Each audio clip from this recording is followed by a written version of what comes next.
교회 선택에서 제일 중요한 부분이 뭐죠? 제일 중요한 것은 어떤 부분들이 가장 중요한가? 어떤 부분을 보고 교회를 선택해야 될까요? 바로 구원론입니다. 그죠? 구원론이 제대로 정립이 되고 오류가 없어야 되는 교회. 우리가 뭐 소개팅을 하더라도 뭐 이성을 볼 때 외모도 중요하고 또 환경도 중요할 수 있어요.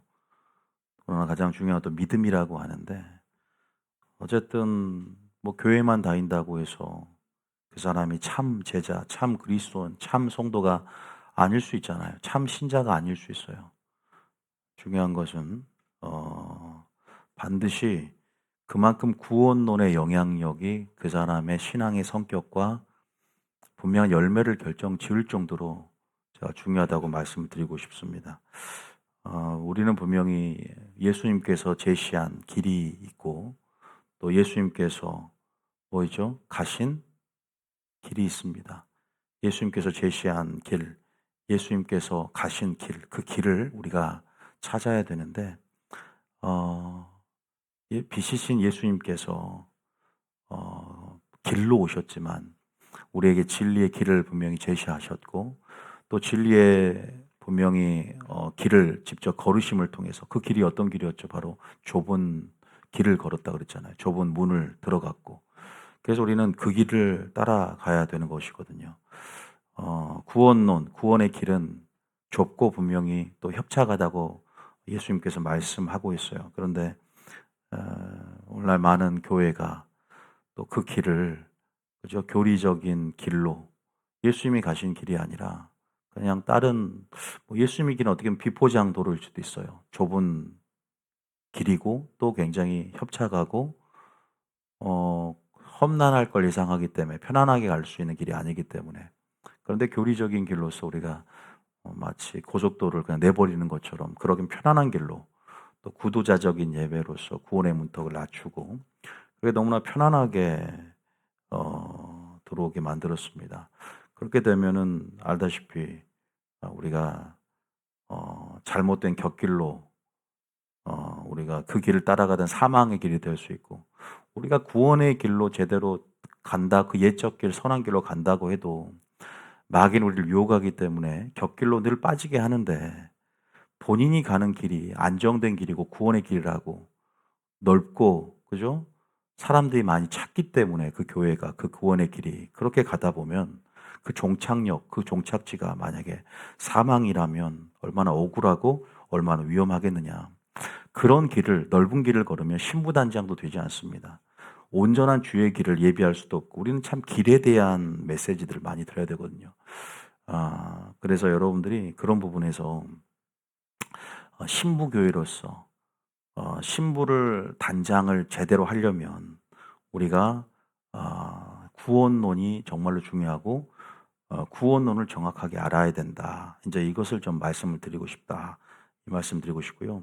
오늘 그 연속선상에서 할 설교는 뭐냐면 제가 적어놨잖아요. 신부들이 뭐죠? 경계해야 할 신앙의 모습들이라고 해놨는데요. 구원론이 잘못되는 경우 이제 기만할 수 있어요. 마귀가 이제 구원론에 오류가 있다 그러면 어떻게 기만하냐? 우리가 항상 했던 얘기잖아요. 이런 가모니설에 속아서 어차피 구원은 따놓은 당상이다. 그죠? 그렇게 되면 우리가 기만하다 보면 세 가지 오늘 얘기 드릴게요. 첫 번째는 겸하는 신앙이고 두 번째는 뭔 신앙이에요? 바로 머뭇머뭇하는 그죠? 신앙이고 세 번째는 멀찍이 신앙. 이러한 신앙으로 이런 신앙을 가지면서도 안정감 속에 기만할 수 있다는 것을 아셔야 됩니다. 그래서 여러분들이 구원론이 잘못되었을 경우, 오류가 있을 경우, 이러한 신앙의 행태, 이것은 어떻게 보면은, 어, 영적인 제가 마지막 때 착각이 굉장히 위험하다고 했는데, 영적으로 오해하는 것, 영적인 착각들, 그래서 예수님도 하나님, 성경과 하나님의 능력을 너희가 오해하였다 말하는 것처럼, 그냥 영적으로 무지한 그들이 내는 맹목적인 하나님을 향해 열심히 교회를 삼키고 오히려 그 열심히 제자들을 출교시키며 그 열심히 예수님을 십자가에 못 박혀 돌아가게 한 것처럼 잘못된 열심을 그런 잘못된 구원론이 만들 수 있다는 것을 그 적은 누룩이 그 공동체 해악을 끼치고 얼마나 심각한 부작용과 폐해를 파급력을 주는지에 대해서 우리는 인식할 필요가 있거든요. 누구나 다 그렇게 생각할 수 있어요. 만약 우리가 정말 구원을 이미 확보를 했다. 하나님 자녀를 버리지 않는다 그러면 이렇게까지 할 필요는 없지 않겠습니까? 따지고 보면 그러잖아요. 저 같아도 그러겠어요.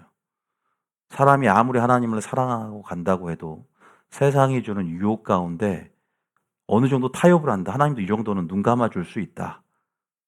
다른 걸로 뭔가 대체를 하고 어떠한 신앙적인 열심으로 커버하면서 주님이 이 정도는 내가 이걸로 뭔가 덮개 역할로서 확실한 어떤 그런 식으로 마음이 보험 들듯 교회를 다니면서 그냥 정말로 안정감 속에서 말 그대로 기만이죠.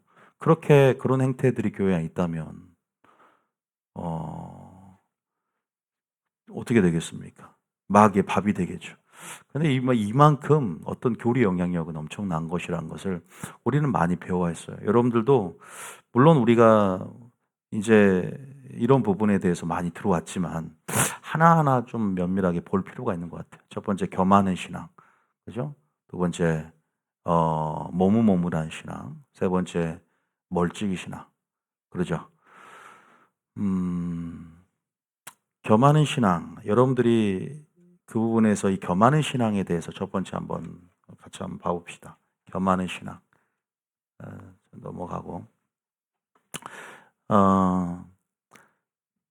구원은 이미 따놓은 당상이다라고 생각하면서 우리가 겸하는 신앙을 간다. 이 겸한다는 게 뭔 말일까요? 마귀의 전략, 고도의 전략 가운데 하나죠.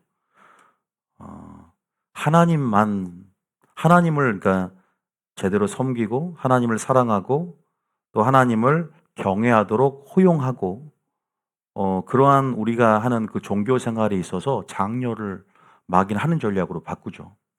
오히려 더 빛의 사자처럼 나타나서 오히려 더 뭐라 그러죠? 이런 기독교적인 문화라든지 이런 기독교적 영향력들에 있어서 증대되어지는 것들에 대해서 크게 브레이크를 안 걸어요. 딴지를 안 걸고 그냥 많은 목사들이 안수를 받고 신학교에서 양성이 되고 이런 것들에 대해서 태클을 안 건다고요. 그러면서 마귀의 전략은 어떻게 되죠? 마귀 스스로도 자신을 섬기라고 하지도 않아요. 자신만을 바라보라고 하지도 않습니다. 어떻게 하죠? 겸하는 신앙으로.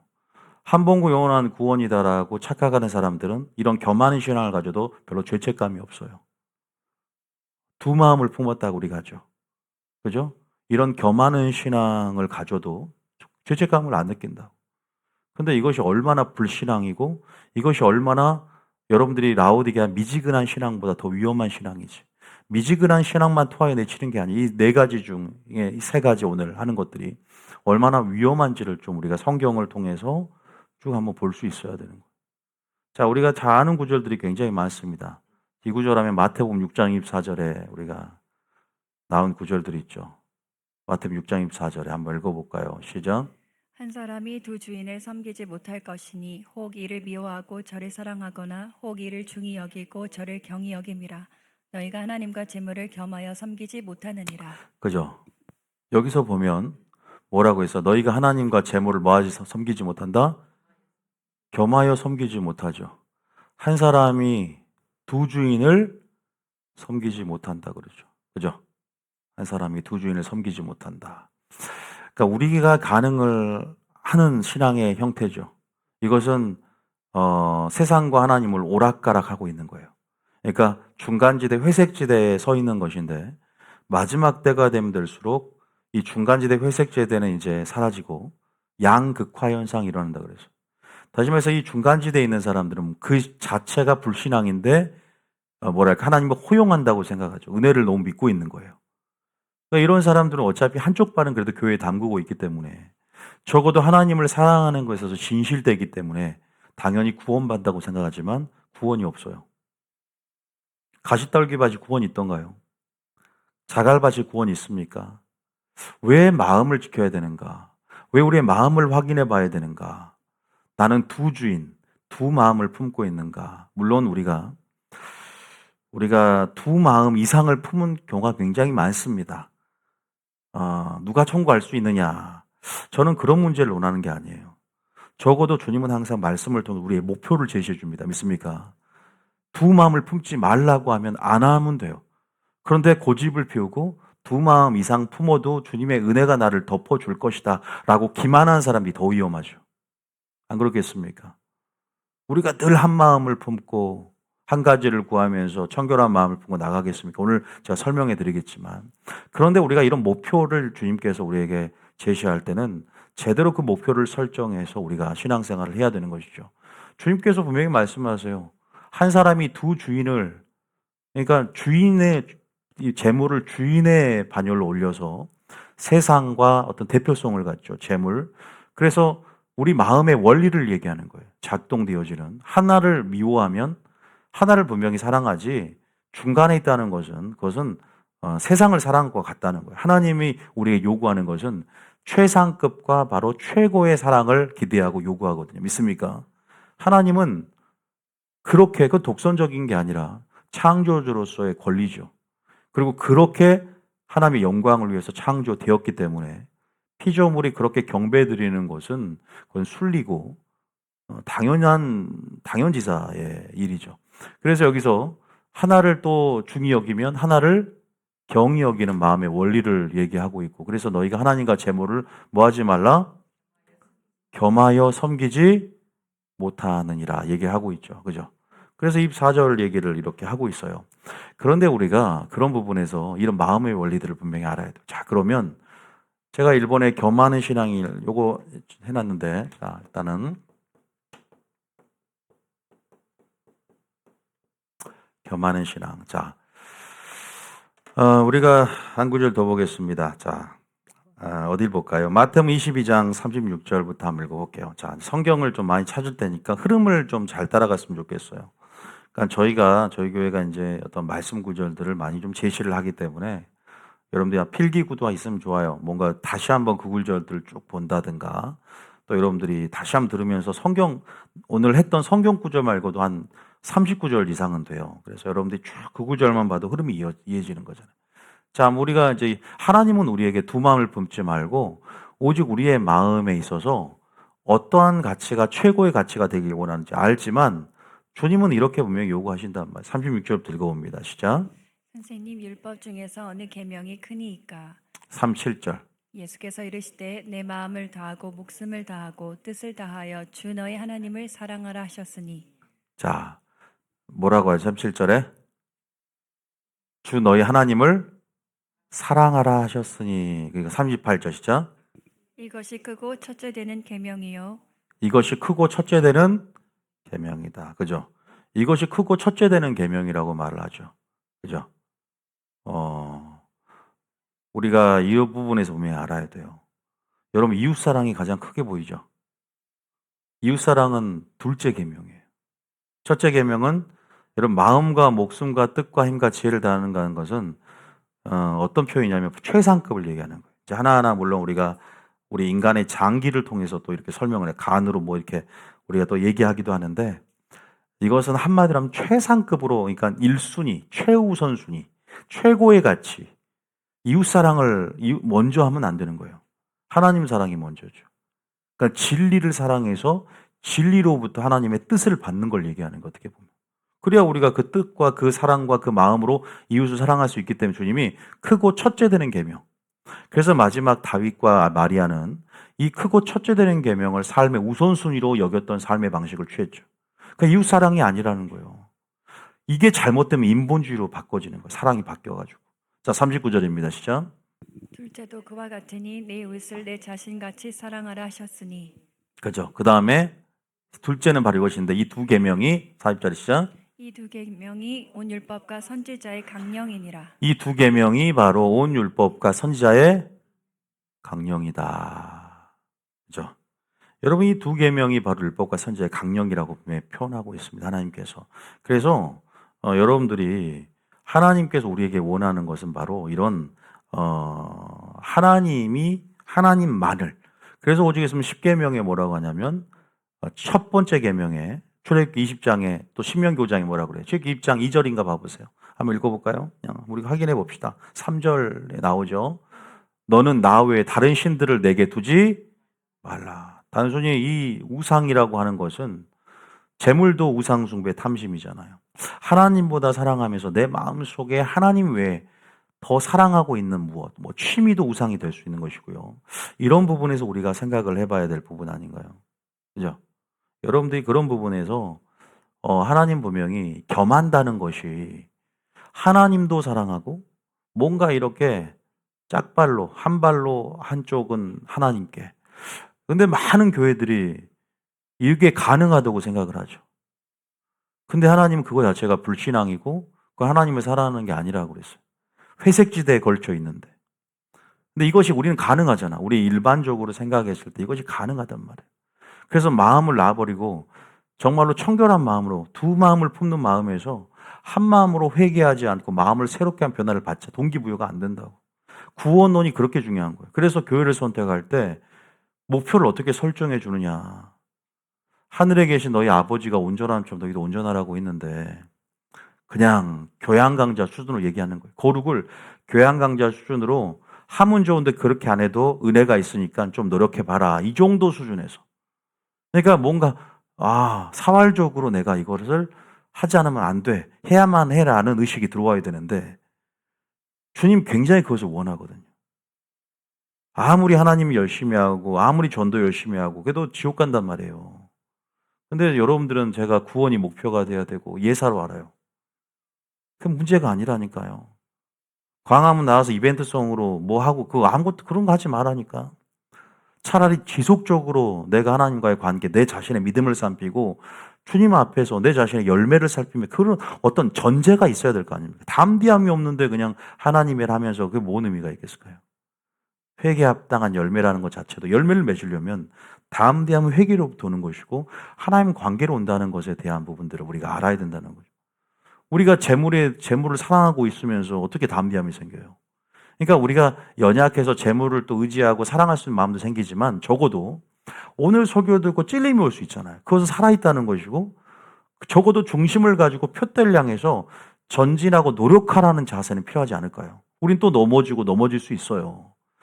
넘어지는 그 자체 하나님 연약히 보기 때문에 우리를 위로해 주지만 그래도 뭐 설마 그러겠어라고 이렇게 팔짱을 끼면서 하나님의 사랑을 오해하고 또 이런 안정감 속에 기만하는 것이 마귀가 요원하는 것이거든요. 저는 그런 얘기를 하자는 거지 구원의 문턱이 이렇게 높다 이렇게 하는데 무조건 지옥이다라고 얘기하는 게 아닙니다. 이거 오해하는 사람들은 구원의 기준이 너무나 높네. 두 마음을 안 품는 사람이 어디 있어? 가시떨기바 자갈바 전부 지옥 가면 누가 천국 가? 성경이 나온 대로 얘기하자는 거죠. 구원은 하나님께 속해 있지만 적어도 여러분의 심령이 어디를 어떻게 향해서 어떻게 지금 목표를 세워가면서 노력해 가느냐 이거 굉장히 중요하거든요. 믿습니까? 이거에 대해서 전혀 몰라요. 두 마음 품고 있는데 자 성경은 그래서 하나님이 분명히 제시한 우리가 들리는 말씀 깨닫는 말씀이 우리의 목표지 않습니까? 다른 신을 두지 말래요. 우리가 우상, 여러분 제사 지냅니까? 그런 거 얘기한 게 아니에요. 재물을 얘기하는 거예요. 이 신은. 믿습니까? 황금 만능주의, 만몬신이 지배되는 지금 이 배금주의 사상이 젖어드는 자본민주주의에 살면서 우리는 열악한 환경에 노출돼 있다고요. 언제든지 우상을 숭배할 수 있는. 그래서 이 돈을 사랑하는 것은 일만하게 뿌리가 되고 이 탐심은 곧 우상 숭배다. 믿습니까? 그래서 우리 마음을 두 마음을 우리는 가능하잖아. 근데 하나님은 불신앙을 해버리잖아요. 하나를 중히 여기면 하나를 경히 여기는 거지. 그 중간지대 그거 없어 이러는 거예요. 자, 그럼 성경으로 쭉 한번 확인을 해보면 될 거 아닙니까? 자, 그러죠. 주님은 그래서 우리가 하나님이 우선순위 첫째인지를 날마다 테스트한다고. 테스트. 사랑 테스트. 너 이거 진짜 나 좋아하는지 한번 확인해 볼게. 그래서 그 상황을 딱 논단 말이에요. 한번 봐볼까요? 신명기 13장 3절입니다. 자, 신명기 13장 3절. 시작. 너는 그 선지자나 꿈꾸는 자의 말을 청종하지 말라. 이는 너희 하나님 여호와께서 너희가 마음을 다하고 뜻을 다하여 너희 하나님 여호와를 사랑하는 여부를 알려하사 너희를 시험하심이니라. 그죠? 뭐라 그래요? 너희를 사랑하는 여부를 테스트한다고요. 지금 물론 문맥상으로 이것은 은사냐 하나님 말씀이냐 둘 중에 테스트하는 것인데 은사를 바꿔봐요. 돈으로. 돈을 사랑하는지 하나님을 사랑하는지 그 하나님은 우리를 테스트한다고. 사랑하는지를 테스트한다고. 날마다 마음이 어떠한지. 네가 명령을 지키는 그걸 테스트한다고. 그래서 말 그대로 팥죽 한 걸 딱 앞에 둬본다고요. 장자의 명분인지 팥죽 한 걸에 테스트를 할 때가 온다. 물가 테스트처럼 갑자기 테스트하면 여러분들은 평소의 마음속에 최고의 가치를 먼저 구하게 된다. 무슨 말이냐? 마음이 항상 스탠바이가 되고 마음이 표대를 향해서 예수님께 초점을 맞추며 하늘의 가치에 초점을 맞추면서 오늘도 말씀을 먹으면서 준비되어져요. 말씀이 어떠한지 살펴야 된다고. 그래서 오늘 말씀 들은 거 아닌가요? 여러분 집에서 오늘 TV 보고 교회 안 나와보세요. 여전히 세상이 흘러간 대로 술에 술탄 물에 물 탄 듯 TV 보면서 세상의 영향력들은 다 그 흐름과 유행과 사조 영향을 받으면서 또 유튜브 재밌는 쇼츠나 이런 걸 보면서 또 세상의 문화에 또 그 풍속에 빠져서 디나처럼 세상을 사랑하다가 강간당한다고요. 영적으로 마귀에게. 지뢰밭이에요. 유튜브 이런 것들요. 근데 우리가 그래서 마음을 지키고 또 우리가 이렇게 수동적으로 살아가면 안 되는 거 적극적으로 우리가 우리 마음을 지켜가면서 선한 싸움을 싸우면서 하나님께 진리의 말씀에 고정하는 법을 배워야 될 줄 믿습니다. 그렇게 나가야 되는 것이죠. 자, 분명히 주님 뭐 한다? 테스트한다. 분명히 말씀하시죠. 다시 우리 마태복음 6장 24절 읽었지 말고 볼까요? 마태복음 6장 24절 다시 한번 읽어봅니다. 시작. 한 사람이 두 주인을 섬기지 못할 것이니 혹 이를 미워하고 저를 사랑하거나 혹 이를 중히 여기고 저를 경히 여김이라. 너희가 하나님과 재물을 겸하여 섬기지 못하느니라. 마음의 원리들이 나와 있죠. 그죠? 또 우리가 마음의 원리가 나오는 갈라디아서 5장 16절 17절 봅니다. 갈라디아 5장 16절 17절. 갈라디아서 5장 16절 17절 시작. 내가 이르노니 너희는 성령을 따라 행하라. 그리하면 육체의 욕심을 이루지 아니하리라. 내가 이르노니 너희는 성령을 따라 행하라. 그래야 마음에서 보세요. 성령을 따라 행하면 육체 욕심 이루지 아니야. 나는 육체 욕심 때문에 힘들어하는 사람들은 육체 욕심에 집중하고 있으니까. 그러니까 우리가 어떤 것에 마약에 중독되든 술에 중독되든 무엇에 중독되든 그 중독을 스스로 끊으려고 하니까 안 되는 거잖아요. 더 강한 중독이 필요하시죠. 어떤 중독? 예수님께 중독이 되고 성령을 따라 행하면 이루지 못한다잖아요. 그러니까 마음이라는 게 그런 원리가 있는, 작동할 원리가 있는 거예요. 그러니까 더러운 물을 깨끗한 물을 계속 부어내면 그 더러운 물이 빠져나가겠죠. 그죠? 그 마음의 원리, 작용하는 원리를 모르면 계속 내 힘으로, 내 지혜로 계속 어둠과 환경에 집중하고 있는 거예요. 집착하고 있는 거죠. 절대 못 끊죠. 늪과 같아요. 늪. 그 욕심은 또 우리 욕심이 잉태하고 또 잉태하고 욕심이 욕심을 낳는 것이고 그 욕심의 밭은 늪과 같기 때문에 계속 그 발목을 한번 잡히면 쑥쑥 빠져드는 거예요. 그래서 우리는 방향을 바꿔야 돼. 성령의 소욕을 쫓는 기도하고 또 말씀을 들어 나오면서 환경을 바꿔야 돼. 믿습니까? 그래서 17절에 뭐라고 합니까? 시작. 육체의 소욕은 성령을 거스르고 성령은 육체를 거스르나니 이 둘이 서로 대적함으로 너희가 원하는 것을 하지 못하게 하려 함이니라. 이런 마음을 보셨죠? 또 마음 한번 봐봅시다. 야고보서 4장 4절. 오늘은 제가 겸하는 이 마음, 겸하는 신앙, 겸하는 마음이라고 했는데 이거 기만하고 구원론 때문에 기만하는 것 세 가지 마음을 말씀드립니다. 왜냐하면 이제 구원은 따놓은 당상이니까 겸해도 천국 간다. 이런 사람들에게 경종 울릴 수 있는 설교일 수 있겠죠. 4장 4절입니다. 시작. 가늠하 여인들아 세상과 벗된 것이 하나님과 원수됨을 알지 못하느냐. 자 보세요. 아까 재물 얘기가 나오고 세상과 벗될 수 있다라고 스스로 생각을 합니다. 한쪽 발은 세상에. 근데 그것이 결과적으로 하나님과 뭐가 된다? 원수가 된다 그러잖아요. 하나님 보시기에가 어떤 것이 중요하잖아요. 사람이 보기에는 필경 바르나 하나님 보시기엔 사망의 길이니라 잠언 14장 12절에 나온 말인데 하나님 관점에서 보시기에 이런 사망의 길이 있다.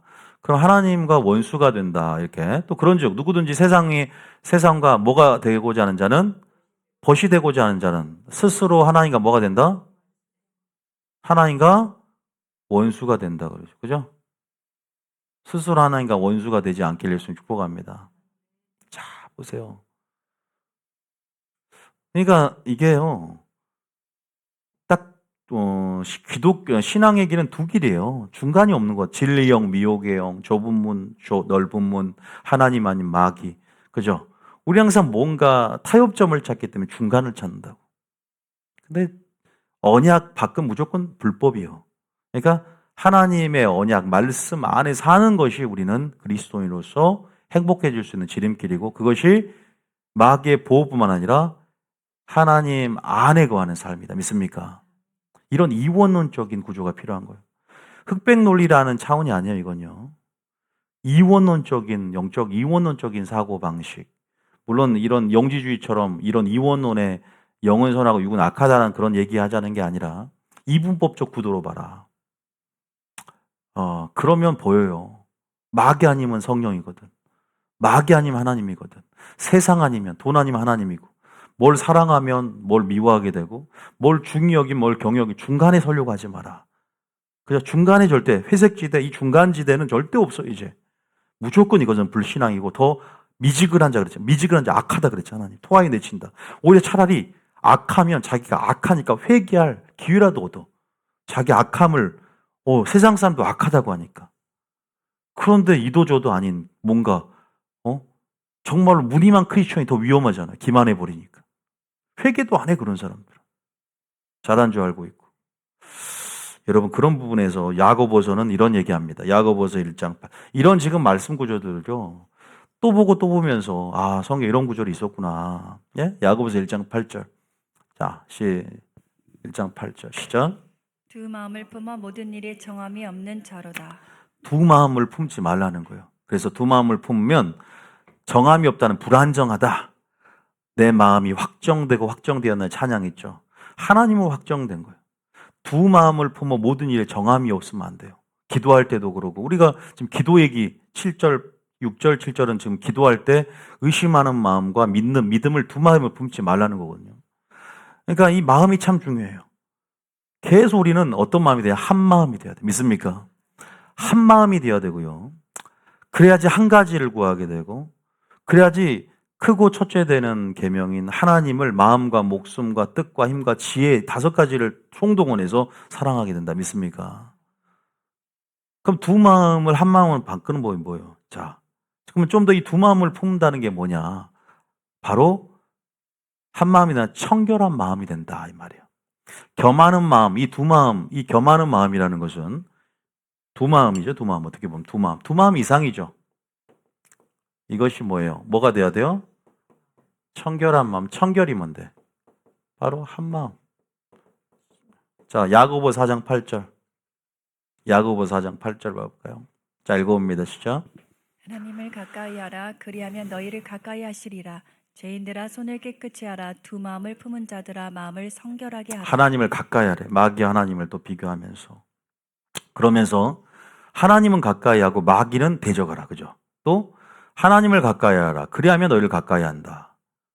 죄인들아 손을 깨끗이 하라. 두 마음을 품은 자들아 마음을 뭐하게 하라? 자, 두 마음을 품은 것과 마음을 성결한 게 밀접한 관계가 있어. 그렇죠? 진짜 우리는 마음이 청결한 자는 복이 있나니 하나님을 뭐한다? 볼 것이요.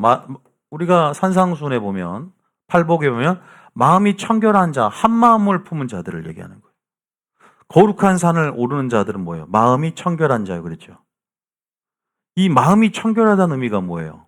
두 마음이 아니라 하나님의 뜻에 온전히 포커스를 맞추면서 한 마음으로 우리가 마리아를 생각하면 돼. 다윗을 생각하면 돼. 이들은 오직 한 가지를 구했죠. 그죠? 우선순위가 확정이 된 사람들. 이해되셨죠?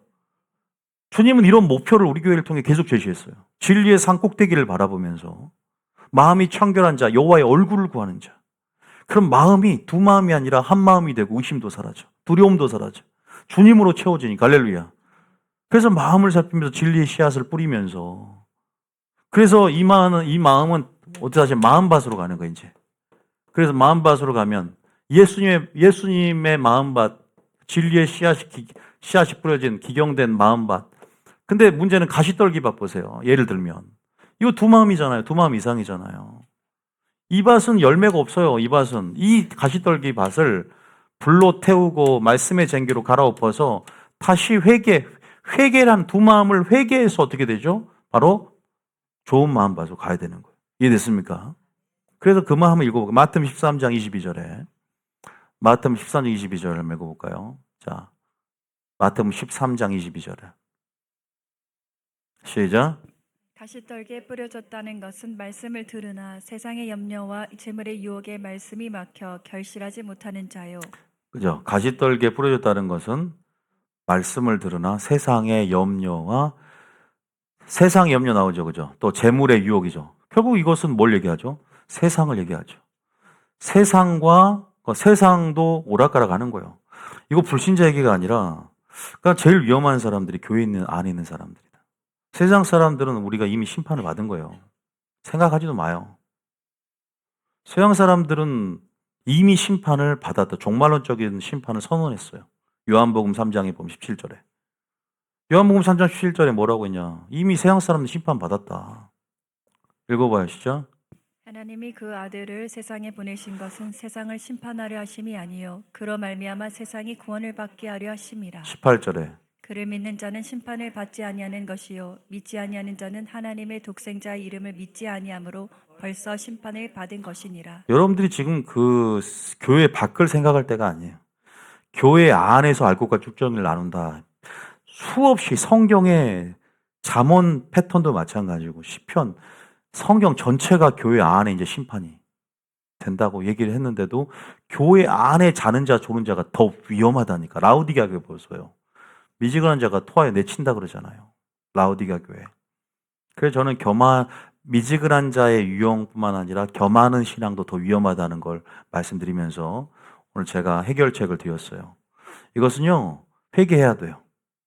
그리고 한 마음이 되려면 방법이 뭐라고요? 아까 두 마음을 한 마음이 되려면, 다시 말해 청결한 마음이 되려면 하나님의 뜻을 갈망하는 마음. 그러니까 계속 이 더러운 물에다가 깨끗한 물을 부으면 된다 그랬죠. 그리고 성령의 소욕을 따라 행해야 돼요. 순종하면서. 그래야 육체 욕심 이루지 않는다. 믿습니까? 그래서 재물을 사랑한 마음이 있다 그러면 청지기 책을 읽으라고. 내가 쓴 책 어디 있어요 지금? 청지기 프로젝트 읽고 있죠. 좋죠. 좋잖아요. 그런 책이 어디 있습니까? 여러분들은 그 책의 가치를 아는 사람만 볼고 한자 그 책의 가치를 아는 사람은 알아요. 그냥 뭐 썼나 보다 생각하면. 근데 조금 신앙에 연륜이 있고 설교 이렇게 들어오면 엑기스만 담아놨기 때문에 책이 어려워서 못 읽을 수는 있겠지만 진짜 그거 굉장히 저는 귀하다 생각이 들어요. 여러분들이 그 책을 읽으면 하나님이 왜 우리에게 물질을 주셨고 내가 물질 생활 어떻게 해야 될지에 대해 분명히, 물론 제가 여러분 재미있게만 풀어 쓰진 않았어요. 신앙의 원리를 적어놨기 때문에. 그래도 그 원리를 알고 여러분의 삶과 적용해 가셔야 돼. 믿습니까? 그렇게 나가야 돼요. 그렇게 청지기적 삶으로 이제 11조 안 내던 사람이 내보면서 하나님 앞에 순종하는 삶을 살면 성령을 따라 행하기 때문에 성령의 역사하심이 마음에 할례를 베풀어서 하나님을 사랑하게 하고 점점 빛 가운데 어둠이 힘을 잃어버린다고. 믿습니까? 그럼 만몬신이 나를 지배하려 했던 것에서, 그죠? 여러분이 하나님으로 채워지는 역사, 청결한 마음, 한 마음이 된다. 믿습니까? 겸하는 신앙 자체를 인정하면 안 되는 거예요. 믿습니까? 이해되셨죠? 이 겸하는 신앙 제가 해드렸고, 많이 하면 안 되는데, 또 여러분 이거 잊으면 안 되는데, 이거 다시 한번 이 파트는 아시면. 두 번째는 머뭇머뭇한 신앙. 아까 써놨긴 했는데, 자, 머뭇머뭇 신앙. 어차피 구원은 따놓은 당상인데, 그죠? 그런 미명 아래 머뭇머뭇 신앙 가져도 괜찮다. 아까 겸하는 신앙도 위험하지만 이 머뭇머뭇 신앙은요, 주님 오시기 전에 이 신부들이 굉장히 위험해요. 왜? 이것의 반대는 뭘까요? 이 순종도 그렇고 기도도 그렇고 항상 머뭇머뭇한다는 건 뭔가 갈등 상태에 있는 거예요. 아까 겸하는 신앙보다는 조금 약한 정도겠죠. 왜냐하면 아직은 갈등은 있어.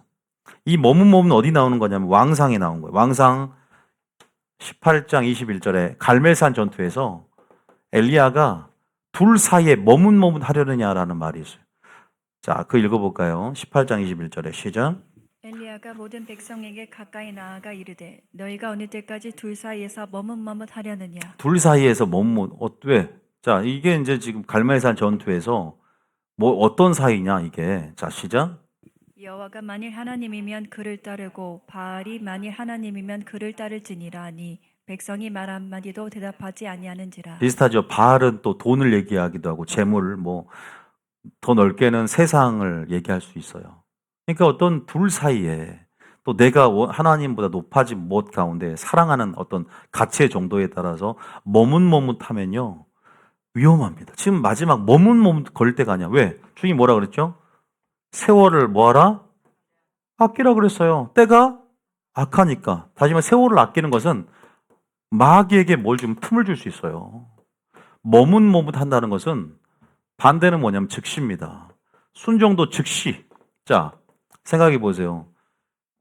즉시라는 것 자체가 뭔 의미냐면 바로 우리가 하나님을 사랑하는 정도일 거예요. 그죠? 우리가 하나님을 사랑하는 정도, 우리가 누구를 사랑하면 즉시, 그죠? 한 걸음에 달려가잖아요. 사랑하면 즉시, 재물도 사용하는 것이고, 사랑하기 때문에 반응 속도예요. 이 즉시라는 것은 사랑의 반응 속도예요. 그런데 뭔가 갈등이 있고 뭔가 이 가치에 대해서 확정이 되지 않는 거. 항상 또 마음이 아까 교만의 신앙처럼. 그러면 우리가 그냥 이런 상황이 인간이 연약하기 때문에 갈등할 수도 있고 또 어떤 게 좋을 수도 있어요. 근데 문제는 마귀가 우는 사자와 같이 세월을 왜 아껴야 되냐면 때가 악하기 때문에 삼켜보려고 하기 때문에 여러분들이 중요한 것은 마귀에게 틈을 보여버린다고. 자, 우리가 성경 말씀 몇 개 좀 봐볼게요. 뭐냐? 자, 에베소서 4장 26절, 27절 봐볼게요. 자, 에베소서 4장 26절, 27절. 자, 읽어볼까요? 자, 시작. 분을 내어도 죄를 짓지 말며 해가 지도록 분을 품지 말고. 우리가 분을 낼 수도 있어요. 사람이기 때문에 분을 낼 수도 있어. 근데 죄를 지으면서 분을 내는 것은 죄가 됩니다. 그죠? 용서하지 않은 죄는 죄악 중에 가장 큰 거예요. 그러니까 용서하지 않으면 무조건 지옥 갑니다. 용서하지 못한 죄가 있다. 그러면 막혀요. 자기의 삶이. 용서가 가장 힘들면서도 반드시 해야만 하는 거예요. 왜? 십자가의 사랑이 용서의 사랑이기 때문에. 우리는 1만 달러 빚진 자의 비유도 배웠기 때문에. 여기서 분을 낼 수 있지만 죄를 지을 수 있는 단계까지 와요. 근데 해가 지도록 분을 품지 말래. 바로 처리 빨리 해버리라는 거예요, 감정을. 이 감정으로 마귀가 틈을 타면요. 보세요. 27절에 뭐래? 마귀에게 뭘 주지 말라? 감정을 틈타면 공등탑 한순간에 무너지는 거예요. 지금까지 잘 쌓여온 것도 와르르르르 무너져요. 그거 여러분들은 못 느끼셨어요? 신앙이 아무리 좋은 것 같아도 감정 무너지면 싸르르 무너져요. 사람 아무것도, 믿음 좋은 거 아무것도 아니에요. 그러니까 믿음이 좋다고는 본인이 생각한지 모르지만 감정 때문에 무너지는 거 보면 초신자보다 더 웃겨요. 안타까울 정도로. 한순간에 무너져요. 아, 목사님은 안 그럴까요? 똑같아요. 아, 나 목회 안 해. 이래버려요, 나도. 그러니까 이게 여러분도 저를 신뢰하라는 게 아니에요. 다 성정이 똑같고 엘리야도 마찬가지고. 엘리야도 보세요. 모세도 보세요. 모세가 뭐라 그래요? 죽여달라고. 엘리야 죽여달라고 2번 그랬죠. 왜? 성도들 때문에 너무 힘들다고 죽여달라고 했잖아요. 나 여기까지만 한다. 모세 민수기 11장 여기까지만 한다. 엘리야는 뭐라 그래? 로뎀나무 아래에서. 로뎀나무는 그 평화의 로뎀나무를 좋은 의미로 하지만 그 사망의 나무예요. 그 밑에서 자살하려고 그랬는데 자살은 아니고 우울증이 와가지고 죽여달라고 그랬잖아요. 왜냐하면 우울증이 오니까 이제 여러분들이 그런 부분 안에서 믿음이 항상 자신을 의지하면 안 된다는 거죠. 감정에 의지하는 것이 아니라 날마다 뭐 해야 된다? 성령의 충만함을 받는 삶의 자세가 중요한 거죠. 믿습니까? 선줄로 생각한 자 넘어질까? 조심해야 되고 나중된 자가 먼저 되고 먼저 된 자가 나중될 수 있다는 것을 우리는 알아야 될 줄 믿습니다. 여기서 초신자가 가장 뛰어난 영역의 믿음을 물질적인 부분에서 발휘할 수 있어요. 그러나 가장 믿음이 좋다고 하는 사람도 어떤 영역에서 부자청년처럼 물질에 있어서는 초신자보다 못한 사람이 있어. 아예 하나님 앞에 드리질 않아. 아예. 섬기지도 않고. 그런 사람도 있어요. 근데 우리가 봤을 때는 그냥 교회 일 열심히 하면 무조건, 뭐 교회 리더면 무조건 다 믿음이 좋은가요?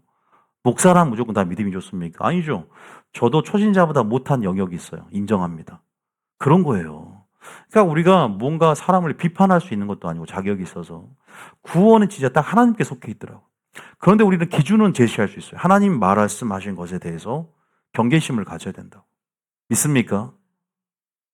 그것이 인격이 돼버리거나 마귀가 여러분의 감정에 틈타서 견고한 진을 사고 뿌리를 내리는 순간 내가 그렇게 안 하고 싶어도 이제 힘들어질 때가 와버려요. 왜? 내가 그것을 허용해버렸기 때문에. 내가 마귀가 들어와서 나를 집을 짓는데 내가 알고 있는 상황에서 허용해버리면 이제 나중에 걷잡을 수 없도록 내가 이제 그것을 처리하기 힘들어져요. 그래서 틈을 보이지 말라는 거예요. 여기서 그 말이에요. 믿습니까? 참 감정의 문제는 쉽지가 않은 거예요. 잘 다스려야 돼. 믿습니까? 기도만 해서 되는 게 아니에요. 기도한다고 감정 바뀌어요? 안 바뀌어요. 누가 미워요. 근데 기도한다고 좋아집니까? 계속 연습해야 돼요. 말로서 연습하고 시뮬레이션하고 웃는 연습하고 또 선물 주고 연습 안 하면 끝나요. 그건. 난 제일 게으른 사람이 기도하는 사람 같아요. 왜? 기도만 하면 될 줄 알고. 아니 저는 제가 해보니까 기도한다 감정이 안 바뀌더라고요. 그러니까 어느 순간은 바뀌는데 또 올라오기도 하고 본인이 또 노력도 해야 되는 거예요. 믿습니까? 전 분명히 말씀드리는 거예요. 기도의 힘을 약화시키는 게 아니라 사람이 기도만 하니까 문제가 생긴다는 이 말이지 기도 자체의 어떤 능력에 대해서 제가 폄하하는 건 아닙니다. 착각하지 마십시오. 그런 건 아니니까. 그러니까 그런 부분에서 우리가 알아야 된다. 자, 그래서 뭐든지 머뭇머뭇 이런 상태가 있어요. 이것은 하나님을 이거 그냥 솔직히 말 이것도 약간 하나님을 정말 모르는 거야. 제가 이게 즉시라는 건 사랑하는 정도로 했잖아요. 대상 하나님을 참 이 대상 하나님을 아는 것. 정말 하나님을 알 때 우리는 심판을 알 때, 사랑을 알 때, 하나님에 대한 지식이 확고할 때, 마음이 확정됐을 때 우리는 즉시 반응하게 되는 것이죠. 내 가치가 확실하다. 이건 머뭇머뭇한 시간이 없는 거야. 그리고 또 이게 지금 마지막 때 우리는 그러면 안 돼요. 뭔가를 겸하여 할 수도 없는 것이고, 청결한 마음을 가져야 되는 것이고, 자, 몇 구절 더 봅시다. 자, 몇 구절 보면 이해가 될 겁니다. 자, 시편 119편 60절. 자, 한번 봐봅시다. 시편 119편 60절. 60절 시작. 주의 계명들을 지키기에 신속히 하고 지체하지 아니하였나이다. 주의 계명들을 지키기에 신속히 하고 다윗이 뭐라 그래요? 신속히 지체하지 않아. 왜 그래요? 틈을 보이니까. 그리고 뭔가 하나님 앞에 서원을 하거나 하나님 앞에 순종하려고 했던 부분들이 미루면 끝까지 미뤄져 버리는 거예요. 그게 우리의 마음의 연약성 가운데 돌파하면서 적극적이고 부지런한 열심이 있어야 된다는 거 얘기합니다. 믿습니까? 아, 진짜 그래요. 정말 중요한 거예요, 여러분. 이게 신앙의 원리고요. 이건 저도 이제 임상적으로 이것들을 경험해 보니까, 그죠? 충분히 알겠더라고요. 아, 진짜 다윗이 이런 말을 하는지 이제 알았어요. 그래서 아브라함은요, 이삭을 바칠 때 아침 늦잠 잤어요? 일찍 일어났어요? 그 창세기에 아침 일찍 일어났다는 표현이 나온단 말이에요. 또 나귀 새끼 주인은 주가 쓰실겠다 할 때 좀 있어봐 하루 시간을 줘 이렇게 해서 아니면 즉시 내드렸어요. 거기 표현이 나와요. 즉시 순종하잖아요. 물질에 대한 부분이에요. 이건데 준비가 청지기의 의식을 가지고 하나님 말씀의 가치와 나는 내 가치가 어딨냐를 스스로 증명하고 사랑의 반응 속도인 거죠. 그죠? 그럼 순종은 반드시 즉시가 되는 거예요. 믿습니까? 기도도 즉시하게 되는 거예요. 머뭇머뭇이라는 것 자체가요. 뭔가 이렇게 갈등하고 있고 어떤 부분에 있어서 확고하지 않는 것, 확정되지 않는 것, 그런 부분에서 우리가 뭔가 미루고 또 이런 부분에서 뭔가 되면 마귀는 절대 그 상황을 놓치지 않는다는 것만 알고 계셔야 돼요. 뭔가 하려면, 용서하려면, 사랑하려면, 뭔가 또 여러분들이 행동, 액션을 취하려면 바로 하시길 바랍니다. 왜 그럴까요? 기회를 놓쳐버릴 수 있기 때문에 그래요. 기회를 빨리 붙잡아. 다시 말해서 세월을 아끼라는 말 자체도요. 아까 어디 있어요? 세월을 아끼라는 말 자체에 세월을 아끼라는 뜻이 뭐예요? 바로 시간을 건져내다, 시간을 구원하다 뜻이에요. 다시 말해서 하나님의 카이로스의 때, 하나님의 뜻을 붙잡다. 그죠? 이런 부분에서 기회, opportunity라 그래요. 그 기회를 붙잡다라는 뜻이에요. 그러니까 세월을 아끼려면요. 기회를 포착을 하고. 근데 어떻게 기회를 포착하지? 하나님을 알아야만이 즉시 반응할 수 있는 기회를 알 거 아니야. 아니, 하나님 모르는데 이거 기회인지, 이거 축복받을 수 있는 기회인지, 이거 잘 되는 기회인지 어떻게 알아? 하나님을 아는 만큼 기회가 보인다. 믿습니까? 그럼 그 기회를 보이면 바로 즉시 씨를 뿌리고 씨를 심고 기회가 보이면 축복을 받을 수 있는 환경을 만들어내면서 우리가 반응해 나가는 속도가 필요한 것이죠. 믿습니까? 그런데 나중에 믿으면 되지. 나중에 심지. 이거 항상 게으름이, 영적 게으름이 큰일, 굉장히 위험한 것이죠. 저는요, 마지막 때 이 게으름이 얼마나 위험한지 몰라요. 영적 게으름은 더 위험하겠죠. 육적 게으름도 우리를 가난하게 만든다는 표현이 나와 있는데, 좀 더 잘 자자, 좀 더 졸자, 시편에 보면, 잠언에 보면, 이러면 사람을 빈궁하게 만든다. 영적으로도 그렇게 만들어버린다고. 부지런해지기 예수님을 축복합니다. 기회를 포착해. 기회를 놓쳐서는 안 돼요. 자, 이사야 55장 6절에 나와 있죠. 이사야 55장 6절. 시작.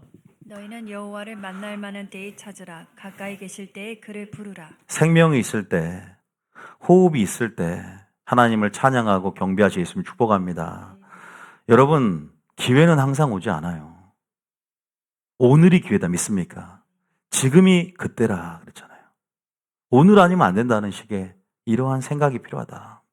여호와를 만날 만한 때, 가까이 계실 때가 있어요. 여러분의 때. 여러분이 그때에 속한 비밀을 깨닫습니까? 그때가 오늘인지 내일인지 아십니까? 하나님이 주권적인 섭리 가운데 알고 계시는데 우리는 오늘이라 믿고 즉시 반응할 수 있는 준비됨이 필요하다. 믿습니까? 그건 뭐냐? 하나님을 아는 거예요. 하나님을 알 때 우리는 선을 행할 수 있고 하나님을 알 때 기회 가운데 반응할 수 있다. 믿습니까? 그래서 성경에 보면 기회가 있었으나 기회에 반응하라 수없이 그 신약이 나온단 말입니다. 그것은 뭐냐면 머뭇머뭇하는 그 신앙을 가지고 있는 사람들은 이런 것들을 다 놓쳐버려요. 근데 그 머뭇머뭇하다는 것은 구원론의 영향력이야.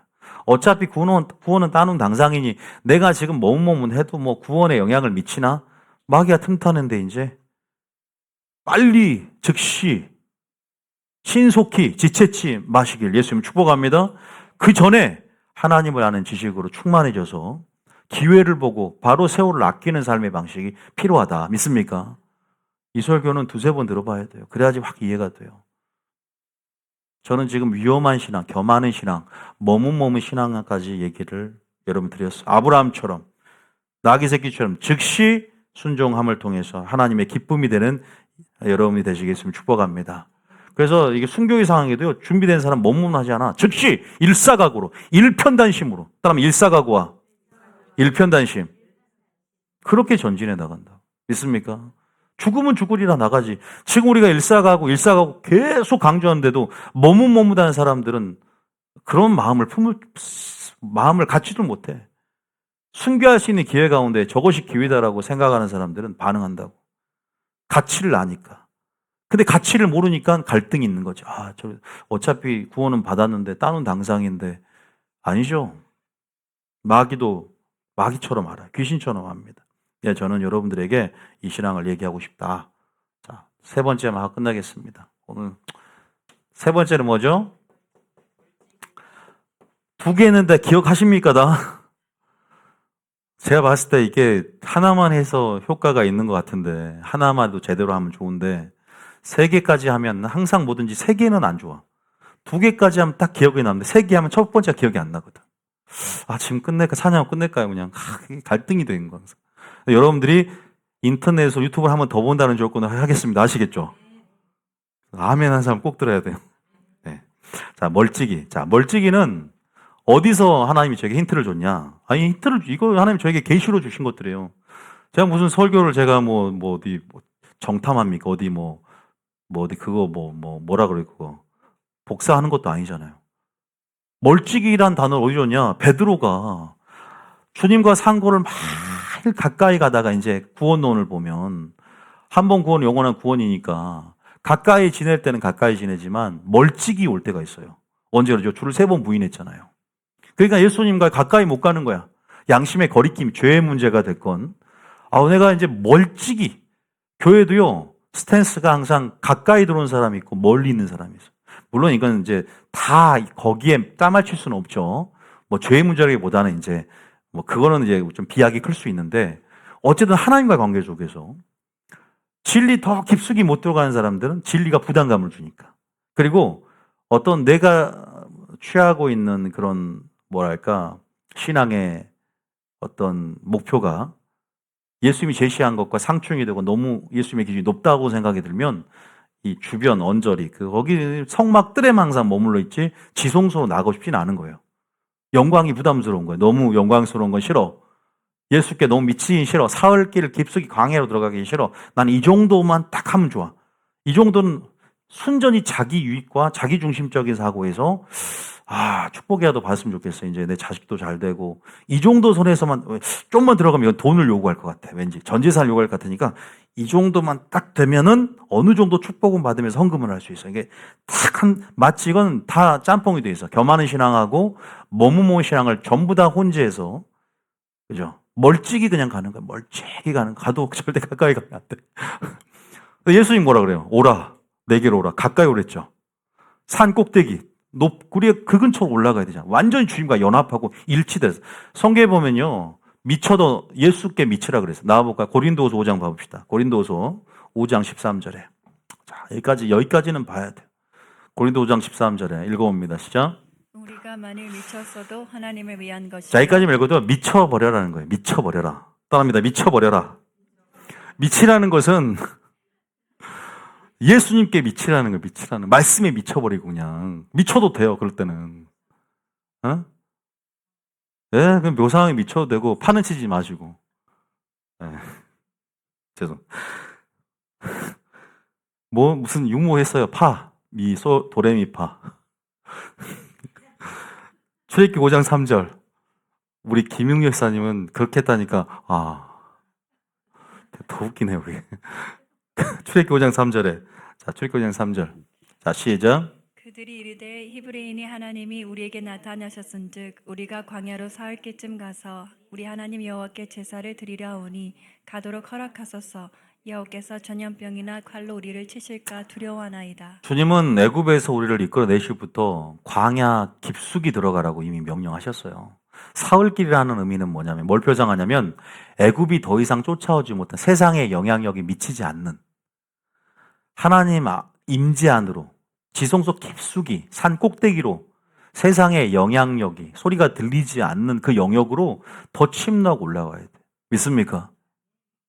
분리돼야 한다. 성별했다. 분리되는 차원을 얘기해요. 주님이 분명히 음성을 들어 오라 내게로 오라. 그러니까 제가 말하는 것은 멀찍이가 아니라 가까이 친밀함을 얘기하는 거잖아요. 우리가 항상 했던 얘기라 이건 길게 설명하지도 않을 거예요. 친밀함의 영역이야. 하나님과 관계죠. 어떻게 보면 멀찍이라는 건 죄의 문제일 수도 있고 거리낌의 문제예요. 양심에 있어서. 베드로가 3번 부인했기 때문에 이 상고가 주님과의 상고 거리가 멀었다고요. 제자일 때는 매일 가까이 동고동락하면서 어떤 문제가 생길 때 이렇게 상거를 유지한다는 것은 어떤 문제가 있다는 거 아닙니까? 그럴 때는 그런 영적 전이도 없고 좋은 영적인 선한 영향력을 받는 데서 스스로가 멀어져 나가는 거예요. 스스로 선택하는 거예요. 가까이 갈 거냐, 멀찍이 따라갈 거냐. 그잖아요. 주님의 음성을 들으세요. 더 임재 가까이, 더 말씀 가까이, 더 누비지원 교회 가까이. 할렐루야. 음성을 계속 주님은 나중에 주님 언제 제게 말씀해 주셨나요? 기도할 때도 말씀 안 해줬잖아요. 야 임마 모세와 선지자를 통해서 내가 들으라는 것처럼 김원희 목사를 통해서 나는 분명히 너에게 메시지를 주고 음성을 줬는데 왜 못 들었다 할 거냐 이렇게 말씀하신다니까 예수님으로 제가 선포합니다. 나중에 분명히 알게 될 거예요. 그날에. 그때 후회하지 마시고 지금 하나님은 어떻게 자신의 계시를 전달하는지에 대해서 어떻게 일하시는지에 저는 여러분 수없이 가르쳐 왔어요. 여러분들이 그런 부분 안에서 지금 어쨌든 더 깊숙하게 오니까 하나님의 얼굴을 구하게 되는 거예요. 여호와를 전심으로 찾게 되는 그 영생의 맛을 보고 생수의 맛을 보니까 또 더 깊숙이 더 들어가고 싶은 거예요. 세상이 마약한 사람들은 그저 가장 쾌락의 정도가 1위가 마약이라면서요. 저는 안 해봤지만. 근데 성경이라는 영적인 마약, 성경이라는 마약과 비교 참 이런 것들을 좀 이게 신성적으로 모독적으로 안 좋게 들으니까 마약은 뺄게요. 그만큼 강력한 쾌락이 바로 영생의 맛이다. 이건 이 세상과 비교할 수 없는, 또 구할 수밖에 없는 것이 생수.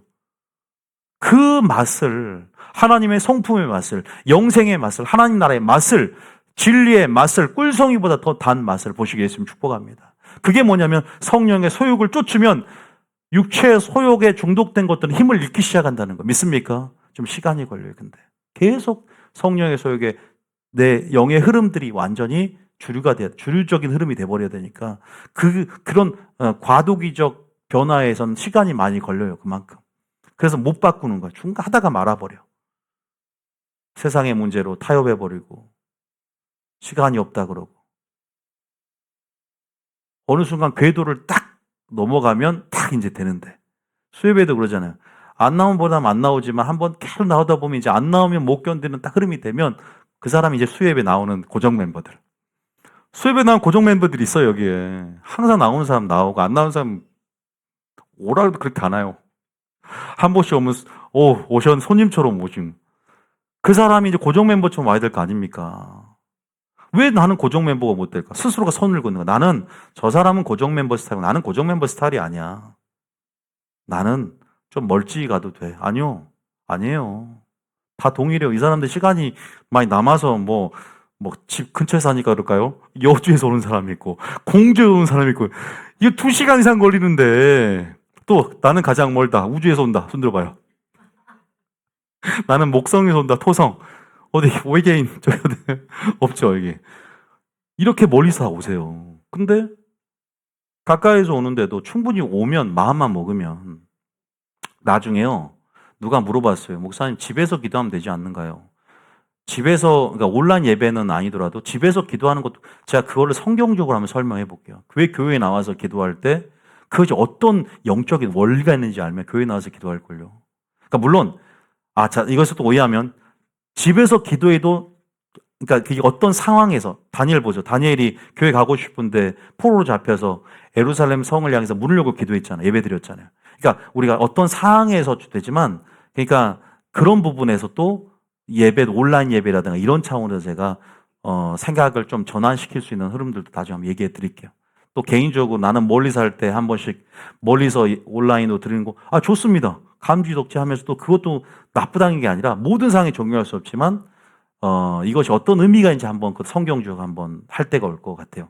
그거를 한번 제가 따로 누군가에게 말해준 적이 있는데 성경적으로 좀 정립을 해서 성도들도 알면 좋겠다 이 생각이 들어서 얘기 한번 해드릴게요. 어쨌든 제 말은 뭐냐면 그게 됐건 안 됐건 온라인이 됐건 은혜의 보좌에 찾아 나와서 대가 지불하면서 나 믿음이 실어지면서 여기서 주님을 경험하든 어쨌든 우리가 가까이 가는 게 그분의 음성이 선명해지고 가까이 가는 게 영적 전이가 확 오면서 왜 주님도 오라 내게로 와라 나와 연합되고 일치되자 뭔가 영적인 거리뿐만 아니라 물리적인 거리 마음이 우리가 그러잖아 몸이 멀어지니까 마음도 멀어지는 게 맞아. 몸이 가까워지면 마음도 가까워지는 거 믿습니까? 모든 게 이어져 있는 거예요. 그래서 교회도 가까이 나오면 좋은 거예요. 나오면 좋고 항상 임재 이런 처소로 나오는 것도 되게 중요한 거예요. 말씀 있는 곳에 말씀의 진원지에. 자, 어쨌든 주님이 뭐라고 그래요? 광야의 사흘길 깊숙이 들어가서 예배드리는 것. 이것이 바로 구원의 목적임을 분명히 천명하셨고 얘기를 했어요. 그래서 여러분들이 그런 부분 안에서 항상 하나님 가까이 이렇게 나아가는 부분이 필요하다. 제가 여러분들에게 종교적인 생각을 엎드려서 말 한마디 하고 정리하고 좀 오늘은 마칠까 하는데요. 저희 교회에서 이제 여러분들이 하나님과 관계를 얘기하면서 항상 신부 얘기도 하고 또 결혼 관계 얘기를 했잖아요. 근데 많은 이제 나이 드신 분들 같은 경우는 그냥 하나님을 믿는다는 의미에 대해서 종교적이고 상투적인 의미를 갖고 참 믿으면 그냥 종교적으로 종교를 믿는다, 하나님을 믿는다. 근데 우리는 믿는다를 넘어서 하나님과 연인으로서의 관계잖아요. 그죠? 보세요. 벌써부터 연인할 때 의아하게 생각하는 사람들 문제가 있는 거예요. 하나님과 연인 관계로서 우리가 왜? 주님 우리의 신부잖아요. 믿습니까? 연인 관계로서 생각을 해. 결혼 생활을 하고 있다고 생각하면서 그 관계로서 주님과의 친밀함을 나누는 법이 뭔가를 알아야 되거든요. 저는 육체적으로 얘기하는 게 아니라 영적인 관계로서, 그죠? 하나님과 연인으로서의 관계로서의 그 즐거움들, 그런 첫사랑들, 첫 행위들, 이런 더 친밀함 안에서의 깊이, 넓이, 이러한 경험들이 굉장히 여러분들이 전제가 더 필요할 때, 그죠? 신부의 정체성을 알게 되고, 여러분들 주님께 더 가까이 나아가게 되는데, 그러한 우리의 정체성만의 비밀들을 더 깨달아 가야 돼. 계시들을, 신랑의 계시들을 풀어나갈 때, 신부들이 그 음성을 듣고 치장에 가고 단장에 가면서 준비해 가야만이 친밀함 속에 놀라운 비밀들을 얻을 수 있다. 믿습니까? 가까이 가야만이 비밀을 얻는 거예요. 멀리서는 잘 들리지도 않아. 멀리서는 나도 변화되지도 않아. 죄가 있어서 멀찍이 따라가는 거예요. 상고 멀리. 그러나 우리는 항상 그 친밀함의 존에서 죄의 문제를 해결했고 회개하면서 거룩한 산 꼭대기에 오르면서 더 주님 가까이, 그 관계 가까이, 진리 가까이 나아가실 예수님이 축복합니다. 주님은 가까이 있어요. 내 안에 계시잖아요. 요셉이 그 보디발의 아내가 음행을 요구하면서 가까이 왔을 때 호람되어하시죠. 하나님 앞에서는 존재의식과 임재의식을 가졌다고. 그러니까 주님이 멀리 계신 분이 아니라 항상 내 앞에 계시고 주님이 나를 보는 늘 주님의 임재의식 안에 살았기 때문에 죄를 범하지 않았고 큰 죄를 내가 하나님 앞에서 어떻게 죄리요. 하나님 앞에서는 코람데오 정신이 있었기 때문에 어떻게 보면은 그런 음란 유혹을 뿌리치면서 나아갈 수 있었다. 이것 자체가 하나님을 가까이 하면서 항상 믿음의 눈을 열고 바로 주님이 내 안에 계신다. 그죠? 의식이죠. 그죠? 보좌를 날마다 경험하는 거예요. 그게 지성소의 경험이라 그래요. 지성소가 보좌이기 때문에 그 보좌를 날마다 내 생각에서, 내 삶에서 경험하면 초막이나 궁궐이나 이 누비오조용교회는 어디나 지성소가 되는 것이죠. 믿습니까? 하늘 보좌가 되는 거예요. 지성소의 경험을 끌어내리는 거예요. 다윗이 그것에 능통했어요. 여러분, 연인으로서의 즐거움, 더 가까이, 더 친밀함으로 이제는 멀찍이라는 말이 여러분 가운데 사라졌으면 좋겠다. 믿습니까? 누비오조용교회도 마찬가지. 사모하게 되면 가까이 가는 거예요. 더 기도원의 300명사가 되겠다.